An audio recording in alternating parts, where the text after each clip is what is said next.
Pagkalabas nila Magnus sa portal ay nakita nilang naroon lahat ng mga naiwan sa pamayanan ng mga Okami.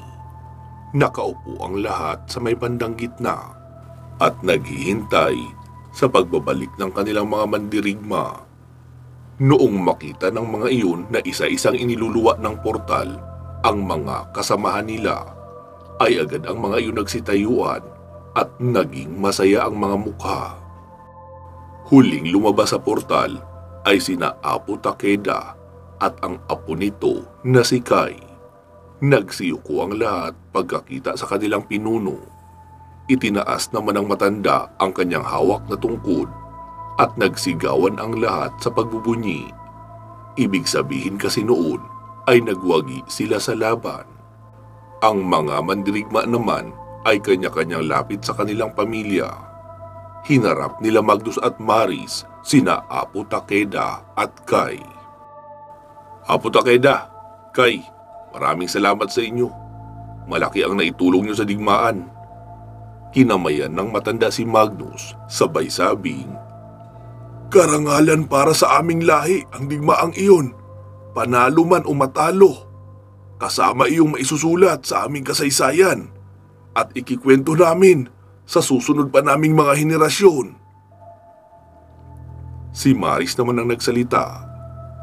"Paano po, Apo? Ayos na kayo rito?" "Oo naman, Inang Babaylan. Sa tingin ko, bibilang uli ng daang taon bago may umusbong na masamang uri ng nilalang, kagaya na lang ng mga masasamang taong lobo. Pero sa ngayon, kami na ang bahalang magpanatili ng kapayapaan rito. Mas pagbubutihan pa namin ang pagpapatrolya para walang maging biktima ang mga aswang at iba pang mga papanlinlang na nilalang. Kai, Apo, ihatid mo na sila hanggang sa bahay na kanilang tinutuluyan." Sumenya si Kai sa ilang mga tauhan nila at 6 silang nag-escort sa grupo ni na Magnus papabalik sa ibabang pamayanan. Noong makarating sa bahay nila Aling Ansyeta, ay nagpasalamat si Magnus sa grupo ni Kai. Tumango lang ang mga iyon at umalis na rin agad. Mamamasyal daw muna sila sa sentro. Bago muling bumalik sa pamayanan, makikiramdam muna sila kung wala bang mga masasamang taong lobo ang natira sa lugar. Pagkapasok ni Magnus sa bakuran ay nagsalita si Mang Ambo. "Mags, anong plano mo?" Tumingin si Magnus sa kanyang relo, 4:00 na. "Oh, bakit parang malalim ang iniisip mo, tol?" Tanong pa ni Tomby. "Para kasing gusto ko magpahinga. Iyong pahinga na hindi kailangan bumangon ng maaga at pwedeng humilata ng buong maghapon." "Ibig mong sabihin, gusto mong umalis na tayo ngayon?"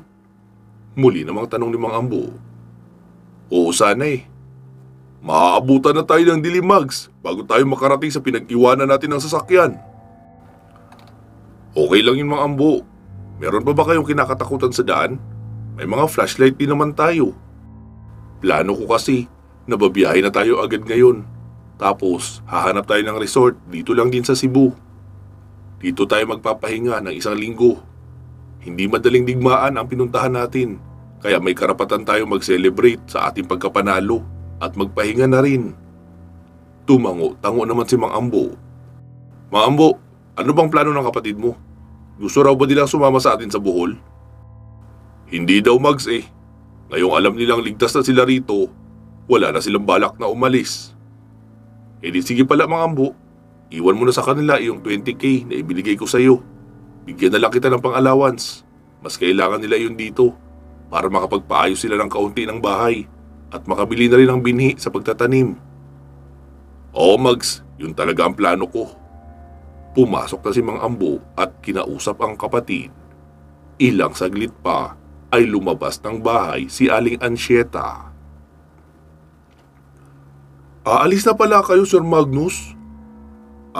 Opo, Aling Ansyeta. Parang gusto ko kasing magpahinga ng mahaba-haba. Sobra-sobra ang naging pagod namin sa aming pinuntahan." "Eh di sige po pala, mag-iingat kayo ah. Tsaka salamat na rin sa perang ibinigay mo. Ang sabi ni Kuya, sa'yo raw yun galing." "Wala pong anuman. At kung sakaling gusto nyong mag-ibang lugar na titirhan, pwede kayo sa Bohol. Sigurado ang magiging hanap buhay nyo roon. Magpasabi lang kayo kay Mang Ambo at ipapasundo ko kayo. Maraming salamat Sir Magnus ha. Napakaswerte talaga ni Kuya na may amo siyang katulad mo. Hindi po yun ganun, Aling Ansyeta. Hindi naman empleyado ang tingin ko kay Mang Ambo, kundi tiyuhin. Kaya pamilya na rin ang turing ko sa inyo. Maraming salamat talaga Sir Magnus. Walang anuman po. Sige po, aalis na kami. Paalam pa ni Magnus at umalis na sila sa bahay ng kapatid ni Mang Ambo. Habang naglalakad ay nagsalita si Pandoy. Mags, gusto ko yung plano mo. Tama ka. Kailangan talaga natin ng mahaba at tuloy-tuloy na pahinga. Tsaka masarap na pagkain na rin at malamig na inumin. Ako rin Mags, gusto ko rin yun. Segunda naman ni Tomby. Nagsalita naman si Mang Ambo. Pero Mags, maiba ako ng topic ha. Grabe yung mga kinalaban natin sa San Agustin no. May mga ganun palang halimaw. Sumagot naman si Magnus. Oo nga eh. Tsaka hindi ko inakalang matatalo natin ang mga iyon o kahit si Helios. Ewan ko na lang. Para tayo humarap sa isang taong lava. Mabuti na lang at iba mag-isip si Lino. Bilib talaga ako kay Lino. Parang hindi takot mamatay ang taong yun eh. Mas takot pa siya na mamatay tayo kaysa sa sarili niya. Oo nga eh. Isipin mo, ilang beses ba siyang napinsala? Nagpahinga lang siya dahil nawala ng malay. Pero kung talaga magpapahinga ng kusa, mukhang hindi niya gagawin. Tsaka, alam na alam niya ang gagawin sa lahat ng bagay. Alam niya kung sino ang uutusan at kung sino ang magdadalang diwata. Tsaka, astig ang labanang yun. May mga kasama pa tayong diwata, Engkanto, Tikbalang at Kapre. Lalo na yung si Gulas. Maraming dalang kapre. 7 yata yun eh. Wika pa ni Pandoy. Nagsalita naman si Mang Ambo. Akala ko talaga tayo-tayo lang nakikipaglaban sa mga aswang at sa mga elemento. Pero marami palang ibang grupo. At sa tingin ko, ang grupo nila Lino ang may pinakamabangis na pinagdaanan. Isipin mo, sumabak na rin pala sila sa malaking digmaan sa kabilang mundo. Noong tinulungan nila ang mga Nephilim, doon daw nila yun nakilala. Nagsalita naman si Pandoy. Ewan ko kung kailan ako makakamove on sa lahat ng nakita ko sa digmaang iyon. Kahit yung mga nasa panig ng kalaban, may iba't ibang uri ng zombies at mga aswang. May robotics pa nga ng mga aswang at gawa sa laboratory. Hay, ewan ko na lang. Paano na lang ang mundo kung walang katulad nila Lino at katulad natin na nagpapatuloy na pumipigil sa mga aswang? Sumabat namang muli si Mang Ambo. E di magiging feeding ground na lang ng mga aswang ang mundo at pagkain ang mga tao kung walang lalaban sa kanila. Tapos gagawin tayong laruan o mga burhamin. Nagsalita naman si Magnus.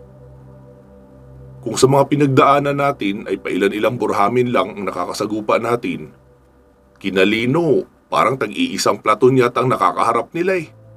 Kaya siguro hindi natakot si Lino sa ganong itsura ng mga halimaw. Kasi madalas niya nang makaharap. Nagsalita naman si Tomby. Pero Mags, maiba tayo ha. Kung gaano kabangis ang mga kinalaban ni Lino, ganon din kabangis ang mga chicks sa panig niya. Iyong si Rosalia na lang inaasawa niya. Akala ko nga noong una, contestant sa Miss Universe eh. Tisay at mukhang foreigner. May pagka-blue pa ang mata. Pero ang bangis makipaglaban. Wala ring takot sa bala ang babaeng yun eh. Idagdag pa si Miss Micaela. Super hot din noon. Hindi rin nalalayo sa itsura ni Rosalia. Tingin ko nga, may something din si Lino tsaka si Micaela eh. Iba kasi kung makatinig si Micaela sa kanya at kung makadikit. Nagsalita naman si Maris.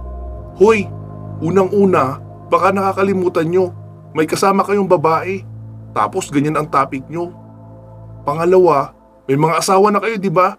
Eh bakit nasa ibang babae pa rin ang paghanga nyo? Sumagot naman si Tomby. Hindi naman iyon pagkakagusto sa ibang babae o crush. Paghanga lang. Kasi hindi naman sa lahat ng pagkakataon ay may nakikita kaming babaeng mukhang foreigner na lumalaban din sa kasamaan kagaya ng ginagawa natin. Tse, ewan ko nga sa inyo. Wika pa ni Maris at nauna na sa paglalakad sa kanila. Makalipas ang 3 oras ng paglalakad ay nakarating na sila sa kabilang bayan kung saan nila iniwan ang sasakyan. Nakita naman sila noong dalagang tindera ng tindahan. Naroon iyon malapit sa sasakyan ni Magnus nagwawali sa paligid. "Kuya, sasakyan niyo ito?" "Oo, bakit?" "Ay sus kuya, kung wala ako rito, kalansay na yan. Napagtripan ng mga tambay na lasinggero. Ipira-pirasuhin sana at ibibenta ang mga piyesa. Inawat ko kaagad at sinabi kong sa akin yung ito iniwan at ako ang bantay. Ipapabarangay ko sila kapag pinakialaman nila. Kaya ayan, buo pa at walang bawas." "Ah, talaga?" Tanong pa ni Magnus sabay bunot ng wallet. "Oo naman kuya." "Oh, ito pala, pasasalamat ko sa iyo." Sagot naman ni Magnus sabay abot ng 1,000 piso. "Kuya, pa-selfie, ang pogi mo eh." Sabi naman ni Tomby. "Ah, oo naman, alam ko na yon, walang problema." Sumagot naman ang dalaga. "Hindi ikaw ang sinasabihan ko, si Kuyang Pogi." "Hehe, ito naman, joke lang." Wika pa ni Tomby at agad umupo si Magnus para magpantay sila noong dalagita at makuhanan siya ng selfie. Bago lumayo ay mabilis pa na humalik ang dalagita kay Magnus sa pisngi, sabay tumakbo na pababalik sa kanilang tindahan habang kinikilig. Natawa na lang si Magnus sa ginawa ng dalagita. Agad nang nagsisakay sila Magnus sa sasakyan. Pagka-on pa lang ng aircon ay halos sabay-sabay silang napabuntong hininga. "Wow! Ang sarap ng malamig na hangin!" Wika pa ni Pandoy. Si Magnus naman ay saglit na pumikit habang dinarama ang malamig na hangin ng aircon na tumatama sa kanyang mukha. "Mags, nagugutom na ako." Wika pa ni Tomby. "Oo tol, ako rin. Tara na, nang makakain na tayo ng masarap na pagkain o kahit makainuman lang ng soft drinks na nag-uumapaw sa yelo. Ayos na ako roon. Solve naman ako sa mga kinain natin doon kina Lino. Sobra-sobra nga ang lechon roon eh, at yung menudo na binili nila. Ang kailangan ko na lang ngayon ay malamig na kwartong matutulugan habang may malamig na beer." Wika pa ni Magnus na nag-i-imagine. Lalo namang na-excite ang mga kasama niya. Tahimik lang si Maris na nakaupo sa tabi ni Magnus. "Uy, bakit tahimik ka dyan?" Tanong pa ni Magnus habang patuloy siya nagmamaneho. "Wala. Iniisip ko lang kung bakit wala akong natatanggap na mensahe mula sa Ibisan." Baka naman walang signal o lobat sila doon." Sagot pa ni Magnus. Sumimangot naman si Maris sabay sabing, "Nagpapatawa ka ba?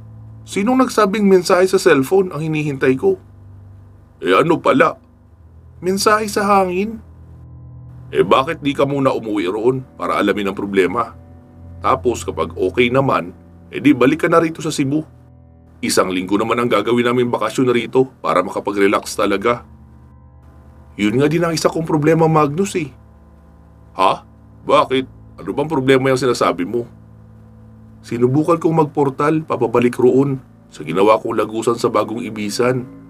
Pero hindi ako makatagos. Parang nakalak iyon." "Ha? Hindi mo dala ang susi?" "Magnus naman eh. Kaunti na lang babatukan na talaga kita. Puro ka joke." "Sino bang nagsabing literal na pintuan iyon para mga ilangan ng susi?" "Ano ka ba naman Maris? Relax ka lang. Ang ibig kong sabihin, bakit wala kang orasyon na pambukas roon? Iyon bang magsisilbing susi o password mo para makapaglabas-pasok ka roon?" "Meron Magnus. Sarili kong lagusan iyon at ako mismo ang gumawa. Pero hindi ako makatagos." Bakit hindi ka gumawa uli ng bagong lagusan?" "Alam mo Magnus, hindi ako katulad ng mga diwata na kung makagawa ng portal ay para lang nagbukas ng panibagong pinto. Matagal kong ginawa ang ritual para makagawa ng isang lagusan mula sa bagong Ibisan papunta sa ibang lugar at limitado lang din ang exit na pwede kong gawin at iisa lang ang lagusan na nasa Ibisan." Kaya kung sarado iyon ay wala ko ibang paraan para makarating doon kundi ang maglakad. What? Isang linggong lakad uli? Bulalas pa ni Magnus. Oo eh. Napabuntong hininga si Magnus. Nilingon niya ang mga kasama sa likuran pero lahat ay nakanganga at tulog na tulog. Plano niya sanang tanungin kung okay sa mga ito na muli silang mamamasyal sa Ibisan upang samahan si Maris. Pero Maris, di ba masyadong delikado sa isang inang babaylan ang maglakbay papabalik ng Ibisan ng mag-isa? Oo, tama ka. Lalo ngayon na hindi ko nahawak ang orihinal na kapangyarihan ng mga Buramin na dati kong taglay. Ibinigay ko na iyon sa 6 kong mga anak para wala akong mabigat na dinadala. At hindi rin malagay sa panganib ang mga taong nakakasama ko. Iyon nga ang dahilan kaya malakas ang loob ko na bumaba ng Ibisan. So, may balak ka na talaga ngayon na bumalik ng Ibisan nang maglalakad lang? Oo, Magnus. Obligasyon ko ang Ibisan, pati na ang mga anak ko roon. Kaya kailangan kong alamin ang nangyayari doon at kung paanong nakasara ang portal na ginawa ko. Sige Maris, ganito. Huwag ka mag-alala, sasamahan ka namin. Pero hindi ako sigurado kung sasama ang 3 yan. Kausapin na lang natin mamaya sa resort kapag gising na sila. Pero kung hindi naman sila sasama, edi mag-isa ako sasama sa'yo. Mas okay na iyong may kasama kang kahit isa kaysa sa wala talaga. Nagulat si Maris sa sinabi ng binata. Kaya napatitig siya kay Magnus kahit pa sa kalsada ito nakatingin. Magnus, bakit mo ito ginagawa sa akin? Ha? Anong ibig mong sabihin, Maris? Itong ganito. Wala kang obligasyon sa akin kahit na ikaw pa ang tagabantay ng mga elemento. Saglit na katahimikan ang nangibabaw sa kanilang dalawa habang naghihintay si Maris sa sagot ng binata. Alam mo Maris, sa ating dalawa, ikaw lang naman ang nagbago eh. Kung gaano ka kahalaga sa akin noon, ganun pa rin hanggang ngayon. Alam kong pili tayong pinaghihiwalay ng tadhana. Ginawa ka niyang inang babaylan. Tapos nakilala ko naman si Althea. Oo, natutunan ko nang mahalin si Althea sa paglipas ng panahon. Pero hindi katulad ng pagmamahal ko sa iyo. Dahil nag-ugat iyon sa tiwala at magandang samahan bilang magkaibigan. Kaya kung itatanong mo kung bakit hanggang ngayon ay ganito pa rin ako sa iyo, isa lang ang sagot ko dyan. Kasi hanggang ngayon, mahal pa rin kita. Kahit alam kong mukhang wala ng pag-asa para sa ating dalawa. Hindi alam ni Maris kung ano ang isasagot niya. Sa mga sinabi sa kanya ni Magnus, ang totoo, mahal na rin naman si Magnus. Pero tama si Magnus, pinaghihiwalay sila ng tadhana. Kaya hindi niya rin maaring sundin ang nararamdaman niya. Kahit pa masakit sa kanya na naroon si Magnus sa kanlungan ni Althea. Umupo ng tuwid si Maris at sa kalsada na rin tumingin. Muling nagsalita si Magnus. Maris, alam kong nagmamadali kang makabalik ng Ibisan. Pero kailangan natin magpahinga muna bago tayo muling umakyat roon. Kaya sana okay lang sa'yo ang 1 linggong pahinga natin sa resort. Oo, ayos lang. Kailangan ko rin ng maayos na pahinga. Mahinang sagot pa ng dalaga. Huminto si Magnus sa isang convenience store upang bumili ng mga pagkain at inumin. Uy, mga pogi, gising na muna. Tara Tombi, samahan niyo ako ni Maris mamili ng pagkain at inumin. Mas mura dito kaysa doon tayo sa resort bibili ng mga pagkain. Kanin at ulam na lang ang bibili natin sa resort. Pupungas-pungas naman si Tombi at Mang Ambo. Mang Ambo, ikaw na muna ang humawak ng susi. Mamimili lang kami. Okay, sige Mags. Bumaba na nga ng sasakyan sina Magnus, Maris at Tombi. Pagkapasok sa convenience store. Tombi, magdala ka ng 1 box na Red Horse Inn can sa counter. Tsaka 1 box na rin ng San Mig Light. Ikaw naman Maris, 3-in-1 na kape, styro cups, plastic spoon, tissue, chips tsaka biskwit, o di kaya cupcake. Magdagdag ka na rin kung may iba ka pang mga kailangan. Kami kasi mga lalaki, may sabon naman akong stock at shampoo na naroon sa sasakyan. Sige Magnus, salamat. Sagot pa ni Maris na may kakaibang ngiti. Napasabi naman si Tomby ng, anong nangyari doon? Bakit kakaiba ang ngiti? Parang nakasubo ng 3 kutsarang asukal eh. Ang tamis. Natawa naman si Magnus. Ewan ko sa'yo tol, kung ano-anong napapansin mo eh. Malamang excited lang din yun dahil sa bakasyon natin. Isipin mo, ilang buwan na rin niyang nasa bundok. Ewan ko kung may shampoo at sabon yan doon. Sa bagay, tama ka naman dyan Mags. Agad nang nagsikilos ang tatlo. Si Magnus naman ay nagtungo sa may chiller. Kumuha ng 2 malalaking bag ng yelo at isang ice cream. Grabe, namiss kong kumain ng ice cream. Akala ko hindi na ako ulit makakakain ito kung pumanaw ako sa San Agustin. Bulong pa ni Magnus sa kanyang isipan habang nakatitig sa ice cream. Pagkakuha niya noon ay nag-ikot-ikot pa siya sa convenience store at nag-isip ng kanilang mga kailangan. Noong makita niyang naroon na sila Tomby at Maris sa counter ay lumapit na rin siya. Kumuha na rin pala si Maris ng 6 na 1.5 liter ng iba't ibang mga soft drinks. Matapos magbayad ay kinawayan na nila si Pandoy na naroon nakatayo sa tapat ng sasakyan upang tulungan silang maghakot ng mga pinamili. Pagkasakay nila sa sasakyan ay napasabi si Mang Ambo, "Ang daming beer dyan at mga pagkain." "Opo Mang Ambo, baka nga kulangin pa po yan Kasi 1 week tayo magpapahinga rito." "Wow, ayos na ayos talaga yan Mags." Agad na nilang nilisan ang convenience store at binaybay na ang bahagi ng lugar na malapit sa dagat upang maghanap ng malaking resort. Iyong kumpleto sa mga amenities na kailangan nila. "Mags, ayun Casa Erotica Beach Resort."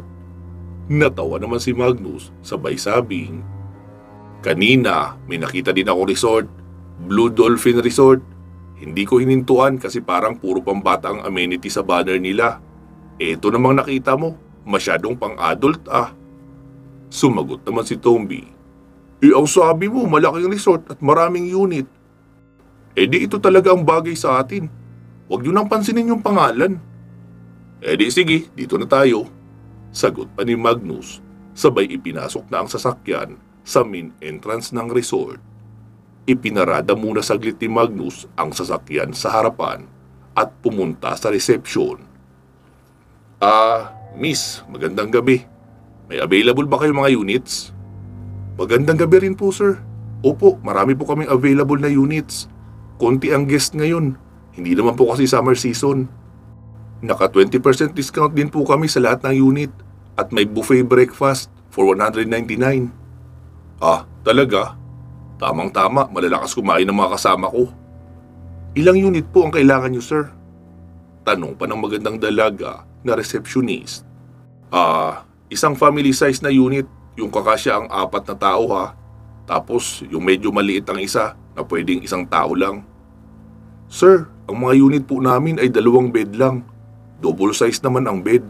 Pero kung malalaking tao ang hihiga, kung magkasya man ay masikip. Kaya isang tao lang talaga sa isang bed. Tapos kumuha na lang kayo ng 2 mattress, pansapin sa sahig noong 2 pa, para magkakasama pa rin kayong 4 sa iisang room. O di kaya kumuha kayo ng 2 units na may 2 separate beds, para lahat kayong 4 ay nasa mataas na kama." Hindi na miss. Yun na lang una mong suggestion.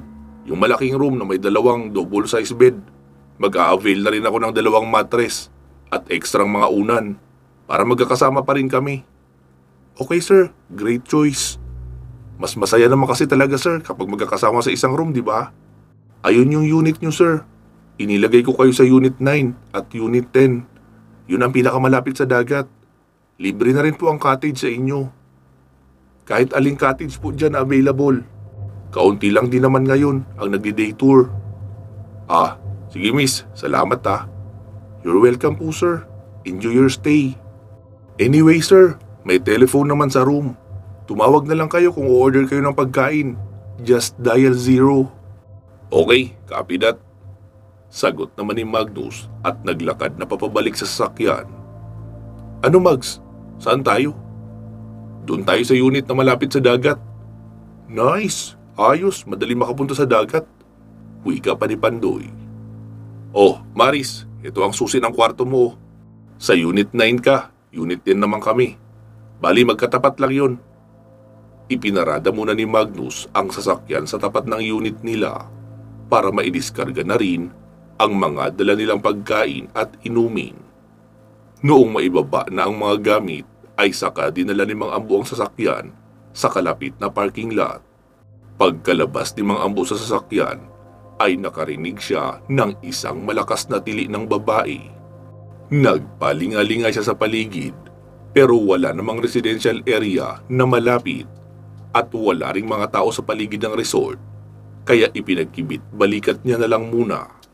Mahirap din kasing tukuyin ang pinanggagalingan ng tili lalo at mukhang umeko lang din iyon mula sa kung saan. Pagkapasok ni Mang Ambo ay nakita niyang may kausap ni si Magnus sa telepono at umuorder ng pagkain. Mags, anong in-order mo? Sumagot naman si Magnus. Seafoods, Mang Ambo. Naumay ako sa puro karne doon kina Lino eh. Pero sa bagay, yun talaga ang kailangan ng lahat. Yung ulam na malakas sa protina. Lalo at digmaan ang sasabaki nating lahat. Mabuti nga at meron sila ditong ulo ng Blue Marlin. Kaya umorder ako ng panga. Kumuha na rin ako ng buttered shrimp at pinakbet. Tapos maraming kanin. Bagong luto raw ang dadalhin sa atin. Dahil magsasaing pa lang sila ng bago. 15 to 30 minutes daw bago ihatid ang order. Ayos yun Mags, para makaligo din muna tayo.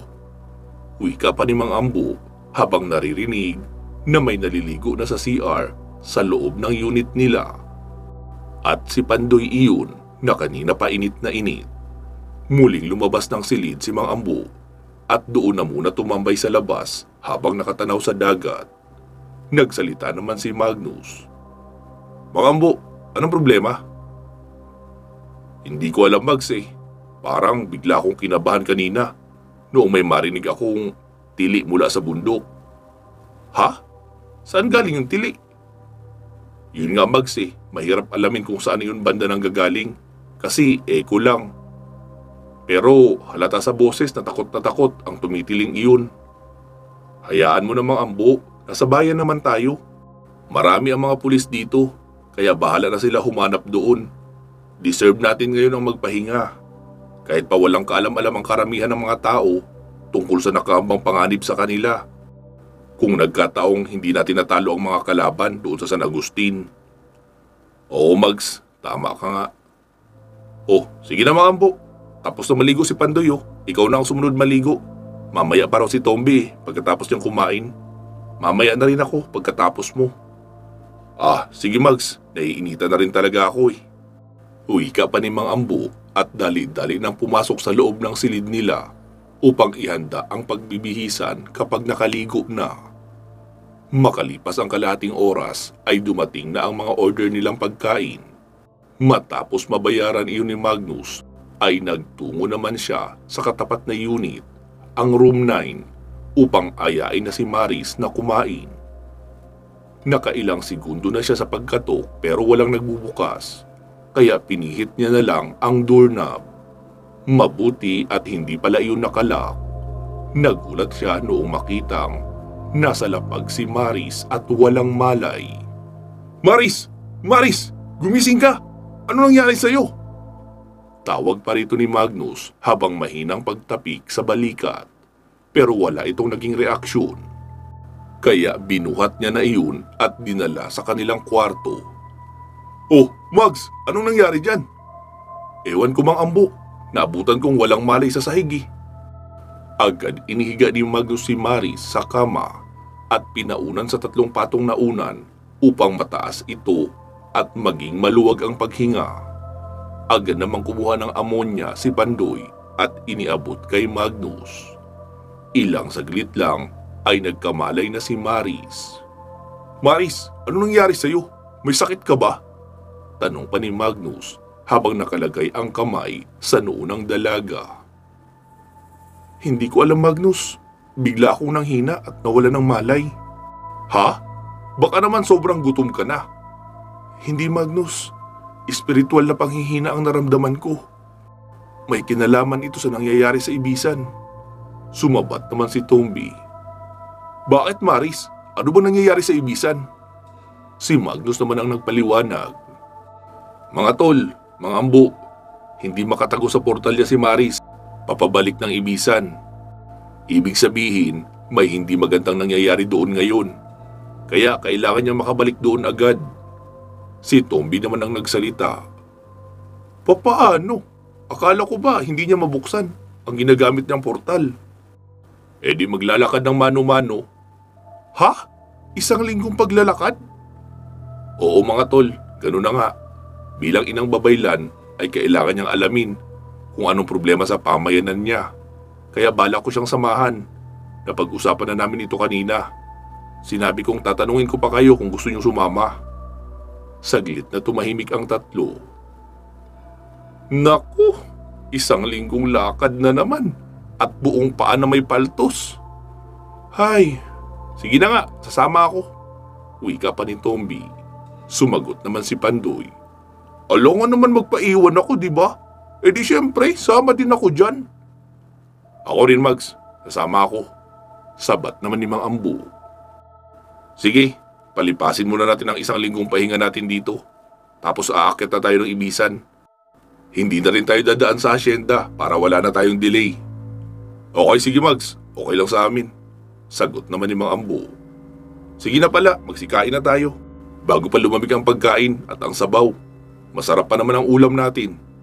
Wika pa ni Magnus at agad na silang nagsikuhan ng pagkain. Si Maris naman ay hindi muna kumain dahil tinatansya pa niya ang sarili. Pansamantala muna natin puputulin dito ang ating kwento.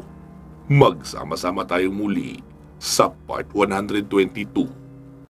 Bago po natin tapusin ang videong ito, ay batiin at pasalamatan muna natin ang ating current sponsor at mga super loyal na mga listeners na nag-join sa ating channel membership. Unahin na nating batiin at pasalamatan si Ma'am Aida Lasimet Calfe ng Qatar. Maraming salamat po ma'am sa iyong solidong pagsuporta sa ating channel at mga projects. Sana po ay magtuloy-tuloy na ang inyong paggaling. Naway bigyan din kayo ng mahabang buhay at malusog na pangangatawan ng ating puong may kapal. Salamat din kina Sir Nilo Merdigia Luza, Ma'am Connie Flores, Ma'am Maria Victoria, Ma'am Georgina Bati, Ma'am Rose Halandumon, Sir Lito Bueno, Ma'am Lou Kira, Ma'am Sargent Katsdorms, Ma'am Christine Olson, Sir Jesmar Ocampo, Sir Eduardo Nicar, Ma'am Celsa Escartin, at kay Sir Dean Ciudadano. Marami pong salamat sa inyong pag-join sa ating channel membership dito sa ating main channel, pati na rin sa ating side channel na Kwentong Aswang Comics. Sa mga gusto pong maging bahagi ng ating channel membership, huwag na po mahiyang pumindot ng join button katabi ng ating channel name. Last but not the least, ay pinapasalamatan ko siyempre kayong lahat na palaging umaantabay at nakikinig sa ating dalawang channels. Inaanyayahan ko rin po kayong makinig sa ating magagandang series, kagaya na lang ng Aswang Killer na naroon sa ating side channel na Kwentong Aswang Comics, pati na rin ang Lihim ng Medalyon dito sa main channel na Katotohanan at Misteryo. Magiging active na uli iyon at sisikapin nating makapag-upload ng kahit isang part kada linggo.